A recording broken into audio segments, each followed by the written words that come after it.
I visited Myanmar for the first time in 2015. I also observed the first election after the democratic transition era in 2015. I came there supported by Institute for Peace and Democracy, and also I went there after the election. I went there twice. I went there one time before the election and one time after the election. I can say that I saw the beauty of democratic transition process in Myanmar when I visited Myanmar in 2015. And also after that, when Myanmar preparing their election amidst the pandemic, COVID-19 pandemic, November 8, 2020 election, we also share so many thoughts on how to prepare a safe and quality election amidst the COVID-19 pandemic. So I can say that I never imagined that there will be a coup in Myanmar after the elections.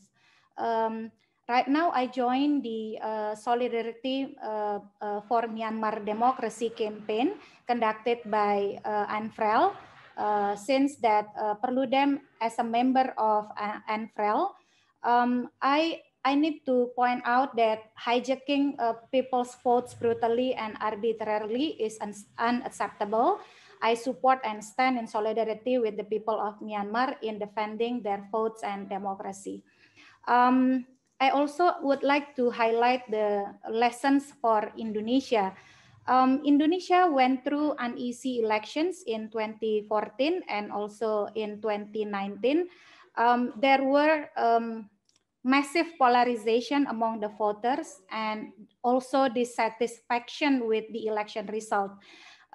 Fortunately or luckily, we were able to get through that condition even though it wasn't smooth. Reflecting on the current condition in Myanmar, dissatisfaction with the election result is not justification for taking over legitimate and constitutional power. If the electoral dispute resolution system is ineffective, it becomes a challenge to continue to make improvements in regulation and strengthen all the aspects of electoral democracy, all the aspects of electoral governance, because democracy does require patience to continue to defend it.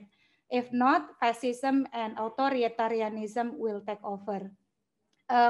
So it's maybe a classic quote, yeah, but because elections are a competitive activity, it is very important to be ready to win as well as ready to lose. So many recommendations highlighted by previous speakers. I think the challenge now is how we are in Indonesia do a concrete action and follow up on those recommendations. I also read the recommendation from the Q&A section that maybe we can discuss later on.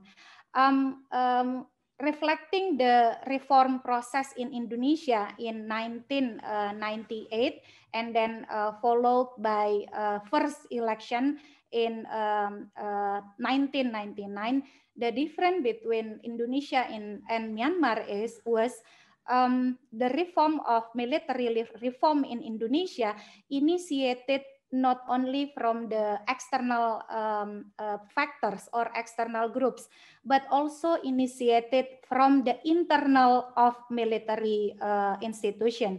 So there's a willingness from the internal elements in military institution to start the reform. So by having the goodwill from the internal military institution, the democratic transition can pass smoothly. And also we gain a big support from a very vibrant civil society movement in Indonesia.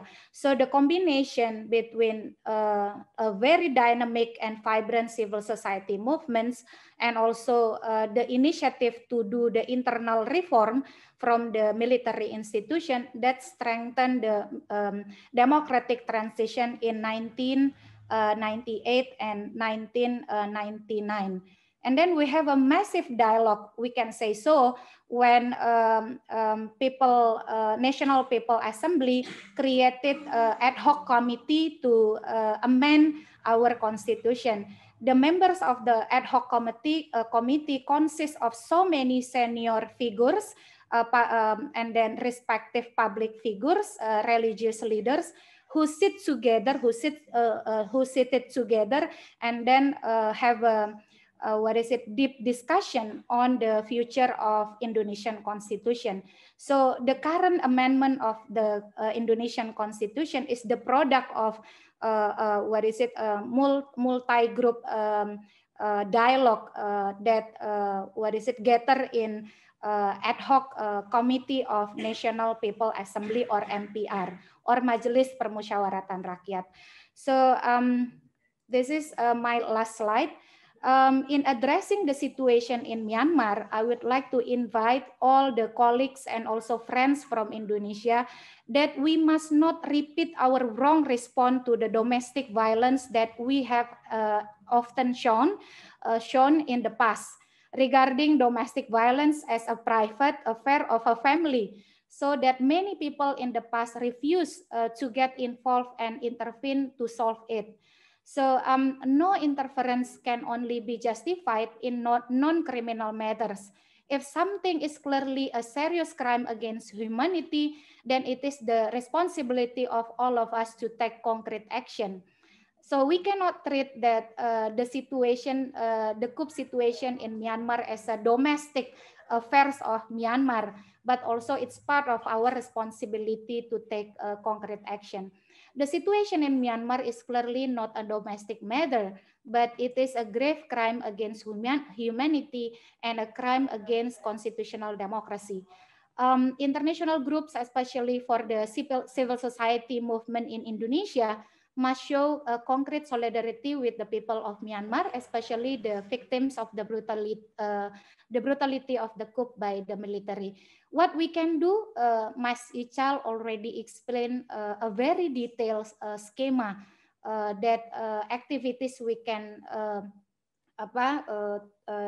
do as our solidarity for Myanmar democracy. I think after this, we need to sit together and then make a concrete plan, concrete action as a follow-up. And then the last point that I would like to deliver, in the midst of the declining performance of Indonesian democracy recently, ignoring the situation in Myanmar is not impossible, will encourage certain individuals or groups to be tempted to do the same thing in Indonesia.